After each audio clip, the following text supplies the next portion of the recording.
Hello guys, in this video I'm going to show you how to insert a link of an online video to your document created on the office.com website.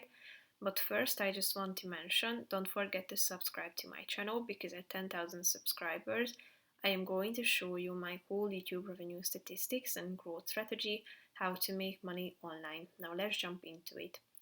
First of all, open the document and after that you should tap on this insert button at the top of the screen on the left side, tap on it and then go to this online video section at the top in the middle of the screen.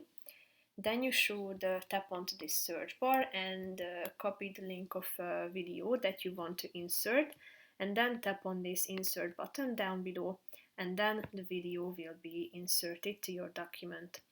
So that's pretty much it for this video guys. See you in the next one. Bye bye.